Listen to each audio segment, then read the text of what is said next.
네, 오늘은 1월 26일 화요일입니다. 본문은 누가복음 9장 1절에서 17절의 말씀, 누가복음 9장 1절에서 17절의 말씀 되겠습니다. 예수께서 12제자를 불러 모으사 모든 귀신을 제어하며 병을 고치는 능력과 권위를 주시고 하나님의 나라를 전파하며 앓는 자를 고치게 하려고 내보내시며 이르시되 여행을 위하여 아무것도 가지지 말라. 지팡이나 배낭이나 양식이나 돈이나 두벌 옷을 가지지 말며 어느 집에 들어가든지 거기서 머물다가 거기서 떠나라. 누구든지 너희를 영접하지 아니하거든 그 성에서 떠날 때에 너희 발에서 먼지를 떨어버려 그들에게 증거를 삼으라 하시니 제자들이 나가 각 마을에 두루 다니며 곳곳에 복음을 전하며 병을 고치더라. 분봉왕 헤롯이 이 모든 일을 듣고 심히 당황하니 이는 어떤 사람은 요한이 죽은 자 가운데서 살아났다고도 하며 어떤 사람은 엘리야가 나타났다고도 하며 어떤 사람은 옛 선지자 한 사람이 다시 살아났다고도 함이라. 헤롯이 이르되 요한은 내가 목을 베었거늘 이제 이런 일이 들리니 이 사람이 누군가 하며 그를 보고자 하더라. 사도들이 돌아와 자기들이 행한 모든 것을 예수께 여쭈니 데리시고 따로 벳세다라는 고을로 떠나 가셨으나 무리가 알고 따라왔거늘 예수께서 그들을 영접하사 하나님 나라의 일을 이야기하시며 병 고칠 자들은 고치시더라. 날이 저물어 가매 12사도가 나와 여짜오되 무리를 보내어 두루 마을과 촌으로 가서 유하며 먹을 것을 얻게 하소서. 우리가 있는 여기는 빈들이니이다. 예수께서 이르시되 너희가 먹을 것을 주라 하시니 여짜오되 우리에게 떡 5개와 물고기 2마리밖에 없으니 이 모든 사람을 위하여 먹을 것을 사지 아니하고서는 할 수 없사옵나이다 하니 이는 남자가 한 5,000명 되밀어라. 제자들에게 이르시되 때를 지어 한 50명씩 앉히라 하시니 제자들이 이렇게 하여 다 앉힌 후 예수께서 떡 5개와 물고기 2마리를 가지사 하늘을 우러러 축사하시고 떼어 제자들에게 주어 무리에게 나누어 주게 하시니 먹고 다 배불렀더라. 그 남은 조각을 12바구니에 거두니라. 아멘.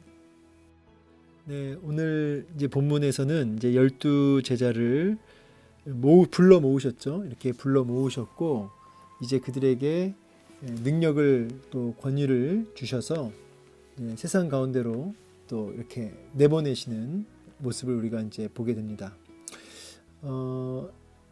일단 우리 주님께서 제자들을 보내실 때는요, 먼저는 부르심이 있고요. 그리고 내보내시는데 그 사이에는 이제 따르는 자의 삶을 가지게 하시죠. 모든 성도는 이런 단계라고 해야 될까요? 먼저 주님이 반드시 먼저 부르셔야 됩니다. 뭐 제자가 되고 싶다고 해서 되는 게 아니라 하나님의 주권 속에서 콜링, 부름을 입은 것에서부터 모든 것이 시작되죠. 이거 뭐 내가 원한다고 불러주시는 것도 아니고 전적인 주님의 주권이라고 할 수 있겠습니다. 주님이 불러주시고 그 부르신 주님은 이제 우리를 그 주님과 교제하며 주님을 따르며 보고 배우는 시간을 갖게 되죠. 그리고 궁극적으로는 이제 내보내심을 입어서 세상 가운데 우리가 그 따르는 자로서의 삶을 통해서 배웠던 것들을 나가서 이제 전하는 것이죠. 그래서 두 가지였죠. 하나님 나라를 이제 전파하고 또 하나는 이제 고치는 사역. 이 두 가지가 같이 있었습니다. 그래서 하나님 나라를 전파하며 또 앓는 자를 고치게 하려고 여기서 우리가 얻어야 할 메시지는 뭐냐면 우리도 교회도 또 성도도 부르심을 받고 주님을 따르는 자이며 동시에 내보내심을 입은 자로서 우리가 늘 주님과의 지속적인 긴밀한 교제가 있어야 된다는 것, 그리고 자기 정체성, 내 정체성이 보냄을 받은 주님께로부터 보냄받은 자라고 한다는 사실을 우리가 명심해야겠습니다. 그래서 이제 자기 소속을 분명히 하는 거죠. 여러 가지 비밀 요원들이 있지 않습니까? 자기의 정체성이 분명하죠. 그래서 이제 어떤 임무를 수행하는 데 있어서 자기의 정체성이 분명하니까 환경과 상황에 관계없이 자기에게 주어진 임무에 굉장히 집중하지 않습니까? 교회 이제 영화나 이런 데 보면은 이 비밀 요원들의 모습들 보면 그런 모습들이 종종 보이잖아요. 예, 그와 같이 우리는 이 세상에 파송받은 자들입니다. 우리는 이 세상에 속하지 않고, 물론 우리가 이 땅에 두 발을 딛고 살지만 우리 소속이 이 땅 소속이 아니라고요. 우리는 철저하게 우리를 부르시고 우리를 보낸, 그래서 파견 나와 있는 일종의 비밀 요원과도 같은 자들입니다. 그래서 우리에겐 임무가 있고요, 사명이 있습니다. 그것을 완수하는 게 목적이죠. 이 땅에서 그냥 잘 먹고 잘 살고 이렇게 이 땅에서 평안하다 하면서 좋은 것들을 마구마구 누리며 사는 것이 우리의 임무가 아니고요. 그러려고 우리가 이 땅에 편안하게 살려고 우리가 이 땅에 보냄을 받은 게 아니고요. 우리를 부르신 그 주인께서는 사명을 주셨죠. 평강이라고 해야 될까요? 샬롬, 하나님의 평강이, 하나님의 나라가 임하는 것이죠. 그리고 고치게 하는 것이죠. 치유와 회복의 역사를 우리를 통해서 이루시는 것입니다.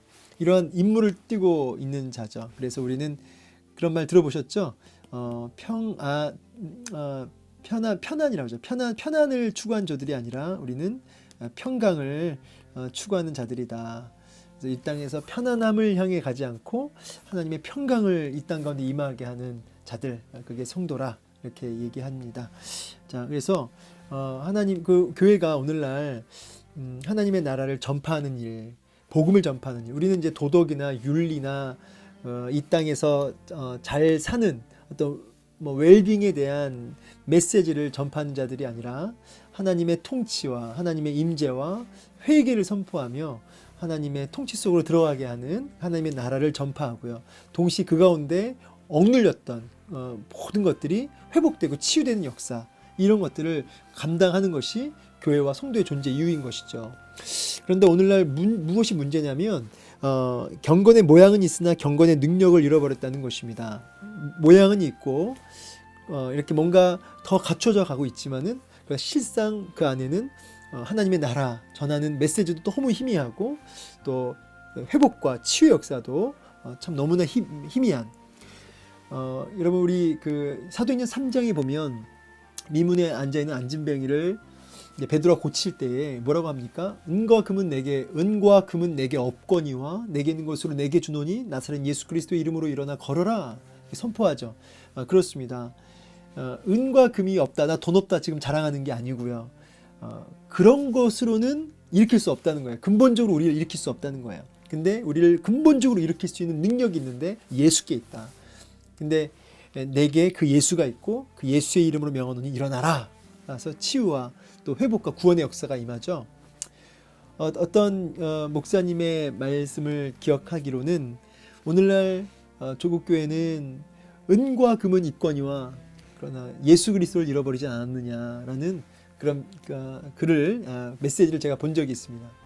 은과 금은 없거니와가 아니라 은과 금은 넘치거니와, 그러나 예수 그리스도는 잃어버린, 그래서 능력을 상실해버린 그런 부분에 대해서 지적한 글을 제가 읽은 적이 있습니다. 여러분 우리가 정말 예수로 충만한지, 정말 부르심을 입고 내보내심을 입은 자로서 하나님 나라와 이 치유와 회복의 사역을 정말 제대로 감당하고 있는지 좀 돌아보면서 정말 다른 것으로 충만해지는 것이 아니라 예수 그리스도로 좀 충만해지기를 소망해 봅니다. 자, 이제 주님께서 그들을 내보내시면서 이제 뭔가 주의사항을 주시는데 아무것도 가지지 말라 그러세요. 아무것도 가지지 말라. 여행을 하면서 우리가 여러 가지 옷도 준비해야 되고 여러 가지 지팡이, 호신용이죠. 여러 가지 호신용으로 해야 될 것들, 여러 가지 좀 챙겨야 할 것들이 많이 있지 않습니까? 그런데 그런 것들을 가지지 말라는 겁니다. 왜 그럴까요? 두 가지인데 하나님이 책임지신다는 거죠. 하나는 내가 책임진다. 내가 내보냈기 때문에 내가 지원하고 내가 든든한 버팀목이 돼주고 내가 끝까지 책임져 주겠다라고 하는 약속이죠. 또 하나는 절대 의존입니다.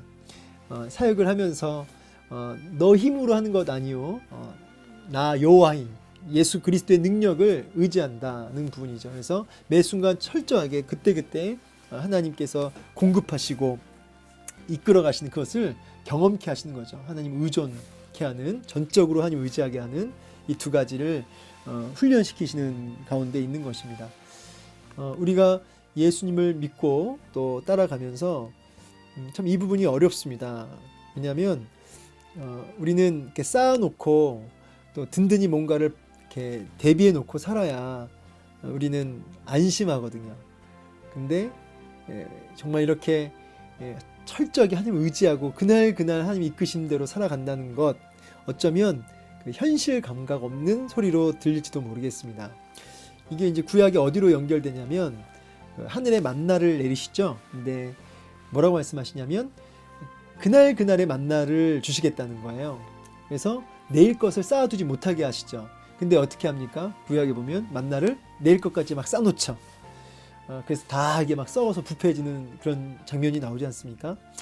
오늘날 우리에게 일용할 양식을 주옵시고 라고 하는 그 고백에도 담겨 있는데, 그날의 그 만나, 그날의 양식을 하나님이 공급하시고 철저하게 그날의 그 양식을 공급하시는 하나님의 그 공급을 따라 살아가는 존재, 그게 이제 성도라고 하는 것이죠.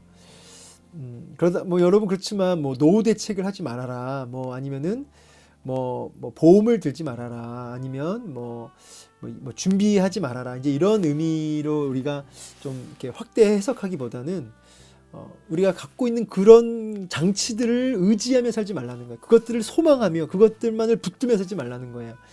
여러분, 연금이 내 인생의 소망이다. 내 노후는 연금이 나를 지켜줄 것이다. 때로는 이것이 나를, 이 직장이, 아니면 이 직업이, 이 명예가, 이 쌓아놓은 은행 잔고가 나를 지켜줄 것이다. 이제 그것이 아니라는 거죠. 그것들은 이제 우리가 주를 위해서 보냄을 입은 비밀 요원으로서, 그죠? 그것을 하나님 나라와 치유의 역사, 회복의 역사를 위하여 쓰여질 어떤 수단이겠죠. 내 안위와 평안이 아니라, 그렇죠? 복음을 위한, 평강을 위한, 그 이상도 그 이하도 아닙니다. 그러니까 철저하게 예수님만을 의존하게 하시는 부분이 이제 이 주님이 이 제자들을 아무것도 가지지 않게 하신 이유입니다. 여러분, 제가 저번에도 한번 얘기한 적이 있는 것 같은데요. 결국은 제자들 안에 뭔가 능력이 나가는 게 아니라는 거죠. 항상 명심하실 게 영권 있는 목사님, 영역 있는 목사님, 이 말에 굉장히 오해 소지가 있습니다. 저 목사님은 소위 속된 말로 영빨 이런 말도 쓰잖아요. 근데 사실은 그거는 약간 그 타종교의 그 이야기라고 할 수 있겠습니다. 우리는 무슨 수련을 통해서 뭔가 막 영적인 뭔가를 이렇게 막 쌓아놔가지고 그것을 막 발휘하고 이런 게 아니고요. 철저하게 주님과의 교제를 통해 능력 자체가 되신 예수 그리스도, 그분으로 충만해지는 것이죠. 그래서 그 사람에게서 뭔가 나오는 게 아니라, 뭔가 쌓아놓은 뭔가를 발휘하는 게 아니라 철저하게 예수 그리스도를 통해서 나타나는 거죠.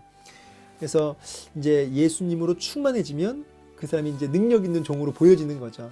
근데 여러분, 사람은 실망스러운 거예요. 그 사람 자체는 실망스러운 거예요. 저는 목회자이지만, 제가 또 존경하는 목사님들이 있지만, 저는 그 목사님들 자체를 기대하지는 않습니다. 사람은 기대할 게 없어요. 기대할 바가 없습니다. 여러분도 이렇게 존경하는 목사님들이 있으시겠지만, 그 목사님 자체는 그냥 똑같습니다. 오히려 실망스러운 부분도 많을 거예요. 그러니까 그 목사님 자체에 뭔가 있는 게 아니고요. 그 목사님, 그 종의 안에 계신 예수 그리스도가 대단한 것이죠. 그러니까 사람을 대단하게 볼 게 하나 없다는 말이에요. 저는 심지어 구약에 있는 인물부터 해서 성경에 나오는 모든 인물, 여러분, 그 사람들이 부각될 게 아니고 그 속에서 일하시는 예수 그리스도가 부각돼야 되겠죠. 그래서 우리도 철저하게 예수님으로 충만해지는 것, 여기에 능력 있는 삶이 다 담겨져 있는 거예요. 제자들은 지금 그 훈련하고 있습니다. 너희들에게 뭔가 나오는 게 아니고 철저하게 나를 의지하고 나로 충만해질 때 내가 책임지고 내가 능력 자체가 되어서 너희를 놀랍게 너희를 통해서 복의 통로로 사용하게 될 그것들을 이제 체험케 하시는 거죠. 그래서 복음을 이제 선포하는데, 발에 먼지를 떨어버려라. 만약 영접하지 아니하면 거기에 막 더 있지 말고 먼지를 떨어버려라. 이거는 이제 하느님 나라에 속하지 않은 사람들이다라고 하는 어떤 심판의 상징적 행위라고 할 수 있습니다. 여러분 복음이 선포되는 그 자리에는 구원도 임하지만 동시에 심판도 임해요. 그래서 두렵고 떨리는 마음으로 우리가 복음을 선포해야겠죠. 거기는 구원과 심판이 같이 임하니까. 굉장히 당당하죠, 그죠? 이렇게 쫓겨나갔다고 해서 막 비굴하지 않아요. 굉장히 뭐랄까요, 가볍고요, 자유롭고요, 당당하고요, 철저하게 하나님 의존적이고요, 철저히 예수님만 드러나는 이런 제자들의 모습으로 만들어 가시는 주님의 의도가 이렇게 잘 보입니다. 그러니까 사실은 목회자가 성도도 마찬가지죠. 너무 이 땅에 많은 것들을 붙들고 그것으로 충만해지면 어떤 일이 벌어지냐면 자유롭지가 못하고 또 사람들에게도 이렇게 당당하지 못할 수도 있죠. 그렇죠? 세상 힘에 굴복하고요. 우리가 근데 이 본문에서 주님은 제자들에게 그런 것에서 좀 자유로워지기를 원하셨죠. 철저하게 복음만을 드러내기를 원하셨던 거죠. 6절에 보니까 제자들이 나가서 각 마을에 두루 다니며 복음을 전하며 병을 고쳤다 그래요. 그러니까 제자들이 놀랐을 것이다라고 이게 제가 써놨는데 정말 그렇습니다. 제자들 마음에 이렇게 했더니 되는 거예요. 진짜로 하나님을 전하고 거기서 막 귀신이 쫓겨나가고 치유 역사 일어나고 제자들이 얼마나 신이 났겠습니까? 기뻤고요. 여러분 이게 성도의 삶에 어떤 주어지는 감격이거든요. 근데 이 6절의 이 제자들의 감격과 이런 체험들이 우리 안에 있느냐 이 말이에요. 이런 기쁨이 있습니까? 이런 기쁨이 이런 능력 있는 삶을 경험하는 예수 그리스도의 능력을 경험하는 그런 기쁨과 그런 체험이 우리 교회와 성도에게 있어야 된다는 거죠. 그래서 오늘도 우리는 예수님으로 충만해야 되겠다. 이게 이제 또다시 결론입니다. 자, 이제 헤롯이 당황하죠. 여러분 그 12명이 그 소수의 제자들 또 예수님 어떻게 보면 세상적으로는 참 미비한 존재들인데 심히 당황했다 그래요. 굉장히 엄청난 표현이거든요. 굉장히 당황했다는 뜻인데 이유는 뭐예요? 이제 아마도 이제 본문 속에서는 이렇게 나오죠. 본인이 요한을 죽였는데 그 요한이 이제 살아났다. 어떤 사람은 엘리야가 나타났다. 이러니까 이제 헤롯이 하는 말이 이거죠. 내가 요한 목을 베었는데 이런 일이 들리니 이 사람이 누군가 굉장한 호기심 속에 그 예수님 보고 싶어하는 모습을 보게 됩니다. 이제 사실은 세례 요한을 목 베어서 좀 본인이 기대했던 결과는 뭐였을까요? 이제 좀 조용해지고 군중을 좀 이렇게 좀 쉽게 말해서 통제할 수 있는 어떤 그런 것들을 기대했던 건데 오히려 더 자기가 기대했던 결과가 아니라 더 요한 때보다 더 많은 군중들이 그 예수님의 영향력 안에 들어오니까 이 헤롯이 굉장히 당황했던 모습을 보게 됩니다. 그리고 이제 호기심 속에 예수님을 보고 싶어 하죠. 자, 이제 이렇게 이런 이제 메시지가 이렇게 연결되는 거는 어떻게 연결되냐면 제자의 삶을 살면 세상이 당황합니다, 여러분. 성도가 성도답게 살면 세상이 심히 당황해요. 놀라죠. 근데 오늘날은 이제 세상이 그 성도다운 능력 있는 성도의 모습으로 인해 막 심히 당황하는 게 아니라 오히려 참 성도답지 못한 모습 때문에 당황하는, 어떻게 저럴 수가 있어, 기독교인이 어떻게 저럴 수 있어, 이런 오히려 좀 부정적인 당황이 있지 않을까 생각도 해봅니다. 자, 이제 오병이어 사건 이야기하고 마무리할 텐데, 오병이어 사건은 우리가 이제 너무나 유명한 말씀이죠. 마태복음, 마가복음, 이제 요한복음, 누가복음에 다 나오는 아주 중요한 사건입니다.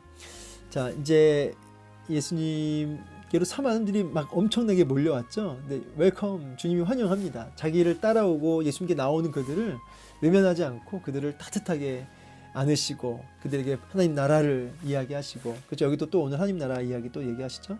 끊임없이 하나님 나라를 이야기하시고 또 치유의 역사를 또 하나님 보이십니다. 이렇게 주님께 나오면 주님이 외면하지 않으셨죠. 날이 저물었습니다. 이제 추워지고요. 그리고 어두워지고 있습니다. 이제 사도들이, 이제 제자들이 예수님께 뭐라고 합니까? 이제 각자 보내서 뭐라도 이제 마을로 가서 거기서 또 잠도 자야 되고 저녁이니까 먹을 것도 좀 먹고 그렇게 하게 하시라고 여기는 뭐라고요? 빈들 아무것도 없습니다. 예, 그렇죠? 예, 지금 너무나 당연한 말을 지금 하고 있어요. 현실적인 말을 하고 있어요. 근데 예수님이 뭐라고 하냐면 니들이 먹을 것을 주라. 그러니까 굉장히 이렇게 좀 뭐 무책임하게 들려질 수도 있죠. 아니 지금 갖고 있는 것도 없는데 그 주님이 다른 복음서에서는 이제 뭐라고 하냐면은 이제 막 계산을 해요. 제자들이 뭐 없다는 거예요. 없고 200데나리온이라고 했나요? 우리가 이 정도는 돈이 있어야 되는데 그런 돈도 없고 우리가 더 뭐 방법이 없습니다. 돈도 없고 뭐 아무것도 없습니다. 뭐 어떻게 먹입니까? 라고 그때 또 불평 섞인 말을 하거든요. 근데 예수님이 이제 물어보시죠. 너에게 뭐가 있느냐? 근데 이렇게 얘기하죠. 떡 5개와 물고기 2마리 밖에 없으니, 그죠? 이제 한 뭐 아이의 뭐 간식 정도가 된다라고 하는데 정말 아무것도 아닌 정말 떡 5개, 물고기 2마리 아무것도 아니죠. 근데 뭐라고요? 각자 자신들이 먹을 걸 본인 돈으로 사지 않으면 할 수 없습니다. 할 수 없습니다. 뭐 할 수 없다는 거죠. 할 수 없사옵나이다. 여러분 이제 이런 제자들의 고백과 이런 내용은 굉장히 현실적이고 계산적이고 합당한 이야기라고 할 수 있어요. 그런데 주님은 자꾸 뭐라고 하냐면은 니들이 주어라. 또 물어봐요. 또 없는 거를 또 물어봐요. 또 자꾸 우리의 아무것도 없는 가지고 있는 게 아무것도 없는 걸 자꾸 확인시키세요. 그래서 주님이 뭐라고 하냐면 주님의 대안이 뭐예요? 때를 지어 50명씩 앉히라는 거죠. 앉히라. 제자 그렇게 합니다. 다 앉히죠. 아마 제자도 또 그 무리들도 지금 무리가 남자면 5,000명이니까 그죠? 뭐 여자 애들까지 다 하면은 뭐 10,000명 이상은 되겠죠. 그 많은 무리들이 이제 앉았습니다. 주님이 어떻게 하십니까? 하늘을 우러 축사하시고 떼어서 누구한테 주죠? 제자들에게 주고 제자들이 또 누구에게 주죠? 무리에게 나누어 주죠. 다 배불렀다라 남은 바구니 12바구니가 됐다고 합니다. 이 메시지의 그 어떤 주요 그 교훈이 뭘까요? 핵심 메시지가 뭘까요? 이제 첫 번째는 이 떡을 떼어서 할 때 이 떼어가 찢기다는 의미가 있거든요. 하늘의 만나는 그때 먹고 끝났지만 진짜 만나, 참 만나이신 참 생명이 떡이신 예수님이 내려오셨고 그 예수님이 찢겨짐으로 많은 사람들이 배불리어지는 온전한 구원함에 이르게 되는 그 메시지가 이 안에 담겨져 있습니다. 예수님의 찢겨지심을 제자들에게 그것을 주었죠. 또 제자들이 그것을 또 무리에게 나눠주죠. 이제 제자의 역할이 그거라는 것이죠. 참 만나이신 예수님이 그 육신이 찢겨짐으로 그 피와 살을 먹음으로 구원함에 이르는데 모든 사람이 구원함에 이르는데 그 중간 과정에 누가 그 일을 감당해요? 제자들이 그 통로로서의 역할을 하게 되는 거죠. 지금 제자 훈련 받고 있는 거예요. 그리고 이제 예수님이 누구신지를 더 분명히 드러내 보이죠. 너희는 아무것도 할 수 없는 존재고 갖고 있는 건 떡 5개, 물고기 2마리밖에 없고 할 수 없는 존재지만 누구요? 우리 예수님은 12바구니나 거두게 하시는 다 배불리우시는 그런 주님이시라는 거죠. 참 생명의 떡이시라는 거죠. 자, 이 부분을 오늘 우리에게 메시지로 주고 계십니다. 말씀을 이제 마무리하려고 합니다. 우리가 이 땅에 발을 딛고 살면서 현실성이 없어서는 안 되겠죠. 계산도 해야 되고 따질 건 따지고 그렇게 살아야 됩니다. 그러나 우리가 너무 똑똑한 나머지 너무나 많은 계산을 하고 있는 나머지 하나님이 역사하시는 그 자리까지 다 우리가 차지하고 그렇게 살고 있지는 않는가 생각을 해보게 됩니다. 오늘 아무것도 가지지 말며라고 하시는 이 주님의 이 명령 앞에 우리가 얼마나 주님을 의존하고 그 책임지시는 주님을 의탁드리는 삶을 살고 있는지, 그리고 정말 이렇게 복음을 전하며 병을 고치는 놀라운 이런 역사들, 능력들을 누리며 체험하며 사는지를 좀 질문하고 싶습니다. 오병이어의 실체 되신 예수 그리스도를 기억하며 바라보며 우리가 그 축복의 통로로 좀 사용되어지길 원합니다. 이 일을 위해서 오늘 동일한 결론 또 내립니다. 예수 그리스도로 충만해지는 오늘 하루 되길 소망합니다. 감사합니다.